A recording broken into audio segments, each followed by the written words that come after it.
ನಿರ್ಮಾಪಕ ಎನ್.ಎಂ. ಸುರೇಶ್ಗೆ ಹಿನ್ನಡೆ. ಕಿಚ್ಚ ಸುದೀಪ್ ದಾಖಲಿಸಿದ್ದ ಕೇಸ್ ರದ್ದುಪಡಿಸಲು ಕೋರ್ಟ್ ನಕಾರ. ಚಿತ್ರನಟ ಸುದೀಪ್ ವಿರುದ್ಧ ಸುಳ್ಳು ಆಸ್ತಿ ಸಂಪಾದನೆ ವಂಚನೆ ಆರೋಪ ಮಾಡಿದ್ದ ಕನ್ನಡ ಚಲನಚಿತ್ರ ನಿರ್ಮಾಪಕರ ಸಂಘದ ಪದಾಧಿಕಾರಿ ಮತ್ತು ಚಲನಚಿತ್ರ ವಾಣಿಜ್ಯ ಮಂಡಳಿಯ ಕಾರ್ಯದರ್ಶಿ ಎನ್.ಎಂ. ಸುರೇಶ್ ವಿರುದ್ಧ ಸಲ್ಲಿಸಿದ್ದ ಮಾನನಷ್ಟ ಮೊಕದ್ದಮೆಯನ್ನು ರದ್ದುಗೊಳಿಸಲು ಕರ್ನಾಟಕ ಹೈಕೋರ್ಟ್ ನಿರಾಕರಿಸಿದೆ. ಪ್ರಕರಣ ಸಂಬಂಧ ಐಪಿಸಿ ಸೆಕ್ಷನ್ 499 ಮತ್ತು 500 ಅಡಿಯಲ್ಲಿ ವಿಚಾರಣಾ ನ್ಯಾಯಾಲಯದಲ್ಲಿ ಬಾಕಿ ಉಳಿದಿರುವ ಪ್ರಕ್ರಿಯೆಯನ್ನು ರದ್ದುಗೊಳಿಸುವಂತೆ ಕೋರಿ ಸುರೇಶ್ ಸಲ್ಲಿಸಿದ್ದ ಅರ್ಜಿಯನ್ನು ನ್ಯಾಯಮೂರ್ತಿ ಎಸ್. ವಿಶ್ವಜಿತ್ ಶೆಟ್ಟಿ ಅವರಿಂದ ಏಕಸದಸ್ಯ ಪೀಠ ವಜಾಗೊಳಿಸಿದೆ.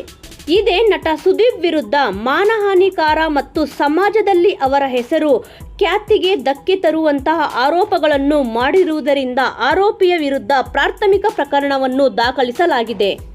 ಸಮನ್ಸ್ ಜಾರಿ ಮಾಡುವ ಕ್ರಮದಲ್ಲಿ ಯಾವುದೇ ಅಕ್ರಮ ಕಂಡುಬಂದಿಲ್ಲ ಎಂದು ಕೋರ್ಟ್ ಅಭಿಪ್ರಾಯಪಟ್ಟಿದೆ. ವೀಕ್ಷಕರೇ, ಈ ವಿಚಾರದ ಬಗ್ಗೆ ನಿಮ್ಮ ಅನಿಸಿಕೆ ಮತ್ತು ಅಭಿಪ್ರಾಯ ಏನಾದರೂ ಇದ್ದಲ್ಲಿ ತಪ್ಪದೇ ಕಮೆಂಟ್ ಮೂಲಕ ತಿಳಿಸಿ. ಇದೇ ರೀತಿಯ ಇಂಟ್ರೆಸ್ಟಿಂಗ್ ವಿಚಾರಗಳನ್ನು ತಿಳಿದುಕೊಳ್ಳಲು ತಪ್ಪದೇ ನಮ್ಮ ಚಾನಲ್ನನ್ನು ಸಬ್ಸ್ಕ್ರೈಬ್ ಮಾಡಿಕೊಳ್ಳಿ. ಮುಂದಿನ ವಿಡಿಯೋದಲ್ಲಿ ಮತ್ತೆ ಸಿಗೋಣ. ಜೈ ಶ್ರೀರಾಮ್.